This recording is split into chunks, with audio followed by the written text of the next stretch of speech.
आज बोला था कि भगवान ही सब कुछ कराते हैं, तो भगवान ही सब कुछ कराते हैं तो फिर हम पाप क्यों करते हैं? भगवान ही सब कुछ कराते हैं तो हम पाप क्यों करते हैं? हाँ, ऐसा है बेटा कि भगवान तो सब कुछ करते हैं और कराते हैं, पर भगवान ने हमें और आपको ये बुद्धि दे रखी है कि हमें ये पता है कि ये आग है, ये पानी है। अब हमें पता है कि आग में हाथ डालेंगे तो जलेगा, और फिर भी कोई हाथ डाल दे और कहे कि भगवान ने जला दिया क्योंकि भगवान ने कराया। तो भाई आपको भगवान ने बुद्धि दे रखी है ना, गाड़ी में ब्रेक है, कहाँ ब्रेक लगाना है, कहाँ एक्सीलेटर दबाना है, वो आप उसके लिए स्वतंत्र हैं। उसी प्रकार भगवान के हिसाब से तो सब चलता है, संसार उन्हीं ने चलाया है, उन्हीं वही चला रहे हैं, पर फिर भी हमें बुद्धि देकर स्वतंत्र कर दिया है कि आप अपने जीवन के रोजमर्रा के ये निर्णय तो ले लो कि क्या सही है क्या गलत है। तो भगवान क्या करते हैं फिर? भगवान क्या करते हैं, जब आप आपकी माँ के पेट में थे ना, तो भगवान ही आपकी सही जगह आंख लगाए, कान लगाए, आपको तैयार किया। ये सृष्टि उत्पन्न करना, पालन करना, चलाना, ये काम भगवान करते हैं। तो भगवान क्या करते हैं, हमें और आपको बनाते हैं। हमें आपको किसने बनाया? भगवान ने। समय से सूर्य को उदय होना है, समय से अस्त होना है, ये किसके हिसाब से हो रहा है? भगवान। समय से पानी बरसेगा। हर किसान ने बीज बो दिया है, उस बीज को अंकुरित करने का काम किसका है? डिपार्टमेंट किसका है? ये सारा काम भगवान संभाल रहे हैं। चींटी ने आज भोजन किया कि नहीं किया, आपने आज भोजन किया कि नहीं किया, ये सारा डिपार्टमेंट भगवान है। तुम भगवान को 1,00,000 गालियां दो, पर फिर भी भगवान सोने के पहले ये देखेंगे कि आज इसने खाया कि नहीं। भगवान को सबकी चिंता है। भगवान क्या करते हैं, ये दुनिया को बना के फिर चलाना, बस उसी का काम है। फिर अल्लाह सुब्हानहू व तआला अपनी तकदीर लिखता है, तो हम अगर गलती करते हैं तो दोषी कौन? अल्लाह सुब्हानहू व तआला। अगर मैं तकदीर में लिखा है कि हम खून करेंगे और हम आदमी का खून कर लेते तो कौन जिम्मेदार? अल्लाह ताला। आदमी को क्यों जिम्मेदार करने का? अगर तकदीर में लिखा है मैं चोरी करूंगा, मैं गलत काम करूंगा, तकदीर में लिखा है कि मैं जहन्नम में जाऊंगा तो जाऊंगा, तो किसकी गलती? मेरी क्या गलती? अल्लाह की गलती। और ये सवाल मुसलमान लोग भी सोचते हैं, और तकदीर पे ईमान रखना हर मुसलमान का फर्ज है। लेकिन हम पहले ये जान ले तकदीर किसे कहते हैं। और अक्सर हम मुसलमान भी नहीं समझ पाते तकदीर का क्या मतलब है, और ऐसा कहते हैं ओ तकदीर में लिखा है तो मैं कर दिया, कुछ भी हुआ तो तकदीर में लिखा हुआ है, मेहनत नहीं करता हूं मैं, वो तकदीर में लिखा है क्या मैं गरीब रहूंगा। ये तकदीर की क्या मानी होती है? अल्लाह ताला फरमाते हैं सूरह इसरा में कि जब भी एक इंसान पैदा होता है तो उसके गर्दन के गोर में उसके पूरी आत्मकथा, उसका फ्यूचर, उसका भविष्य लिख लेता हूं मैं आपको समझाने के लिए एक मिसाल पेश करता हूं। मिसाल के तौर पे अगर एक क्लास के अंदर एक टीचर क्लास में पढ़ाता है और एग्जामिनेशन के पहले कहता है कि ये स्टूडेंट पूरे क्लास में नंबर 1 आएगा, अव्वल आएगा, ये स्टूडेंट सेकंड क्लास से पास होगा, वो स्टूडेंट फेल हो जाएगा। मिसाल जरा बुरा मत लगना मेरे साथ। और एग्जामिनेशन होता है और ये स्टूडेंट फर्स्ट आता है, ये स्टूडेंट सेकंड क्लास से पास होता है और ये स्टूडेंट फेल हो जाता है। मैं आपसे ये सवाल पूछता हूं कि जो तालिब फेल हो गया, क्या वो कह सकता है कि क्योंकि टीचर ने कहा मैं फेल होगा इसलिए फेल हो गया? कह सकता है क्या? नहीं कह सकता। क्यों?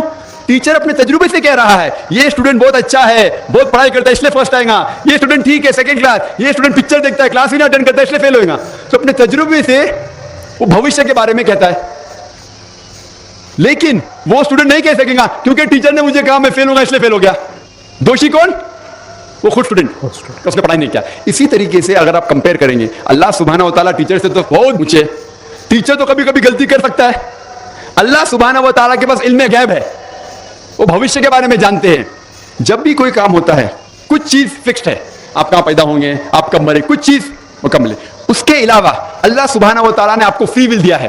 फ्री विल मतलब आप जो भी चाहे चुन सकते हैं। अल्लाह ताला को हिदायत दी कुरान और हदीस में, लेकिन आपके ऊपर है आप उसके ऊपर अमल करें नहीं करें।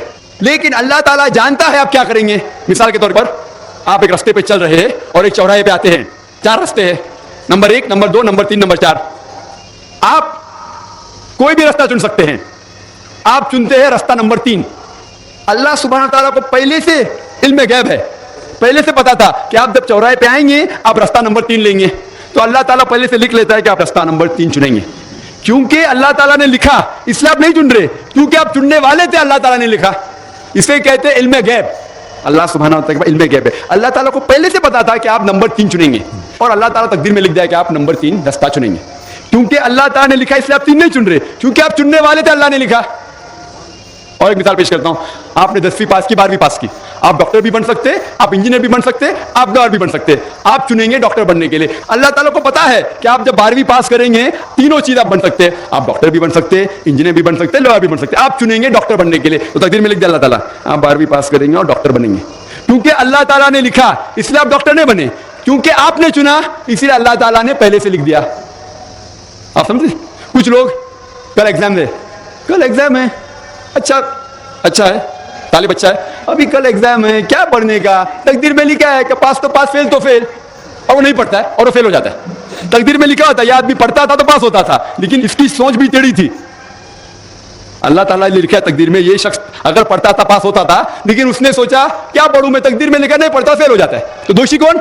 अल्लाह या वो खुद? तकदीर में भी लिखा है वो पास हो सकता था, लेकिन वो नहीं पढ़ता इसलिए फेल हो गया। फिर बोलेगा देखो तकदीर को तो मैं टाल नहीं सकता हूं। इसीलिए वो कहावत है, अल्लामा इकबाल ने कहा है, खुद ही को अगर इतना बुलंद किया तकदीर के पहले खुदा अपने बंदे से खुद पूछे बताते ही रजा क्या है। और हदीस में आता है कि दुआ तकदीर को बदल सकती है। मिसाल के तौर पे अगर आप जाते एग्जामिनेशन में और आपका पेपर अच्छा नहीं जाता और आप जानते क्या फेल होंगे, आप घर पे आते और दुआ करते अल्लाह ताला से, या अल्लाह सुब्हानहू व तआला मैंने पेपर में अच्छा नहीं किया, मुझे पास कर ले। अल्लाह ताला आपकी दुआ को कबूल कर लेता और पास कर लेता। तकदीर में ये लिखा है कि आपने पेपर अच्छा नहीं किए, आप फेल होने वाले थे, लेकिन आपने दुआ की। अल्लाह ताला को ये भी पता है कि आप दुआ करने वाले कि नहीं करने वाले, और तकदीर में ये भी लिखा है कि अल्लाह ताला आपकी दुआ को कबूल करेंगे। अल्लाह ताला भी जानता है अगर आप 100 साल बाद कोई शख्स दुआ करेगा, वो भी जानता है अल्लाह ताला वो दुआ कबूल करेगा कि नहीं, वो भी तकदीर में लिखा हुआ है। तो इसीलिए हमें हर रोज दुआ करना चाहिए, हर वक्त दुआ करना चाहिए। दुआ तकदीर को बदल सकती, मतलब जो आपकी पहली होने वाला था उसको बदल सकती, लेकिन वो भी तकदीर में लिखा है कि आप दुआ करने वाले, और वो भी लिखा है कि अल्लाह ताला दुआ को कबूल करेंगे क्या नहीं। तो तकदीर में लिखा है कि आप फेल होने वाले थे, आप घर पे आते हैं, दुआ करेंगे, अल्लाह ने दुआ को कबूल किया और आप पास हो जाएंगे। तो इसीलिए हम मुसलमान को अल्लाह पे भरोसा रखना चाहिए। लेकिन अल्लाह के रसूल ने फरमाया अल्लाह पे भरोसा रखो लेकिन ऊँट को बांधो। आप नहीं कह सकते अल्लाह पे तकवा है, मैं घर का दरवाजा खुला रखूंगा, कोई चोर नहीं आएगा। अल्लाह के रसूल ने फरमाया अल्लाह पे भरोसा रखो लेकिन ऊँट को बांधो। तो अल्लाह पे पूरा भरोसा होना चाहिए, लेकिन आप खुद मेहनत करना चाहिए, आप खुद जिहाद करना चाहिए, आपको खुद कुरान पे अमल करना चाहिए। आप कहेंगे अभी तकदीर में लिखा हुआ है मैं चोरी करूंगा, तो आप काम ही नहीं करेंगे और चोरी करेंगे, बोलेंगे तकदीर में लिखा है, आपकी गलती है, अल्लाह ताला की नहीं। तो आपको हर वक्त जिद्दोजहद करना चाहिए अच्छे काम के लिए। कुरान को समझ के पढ़ो और अमल करो, इंशाअल्लाह आप इस दुनिया और आखिरत में कामयाब होंगे।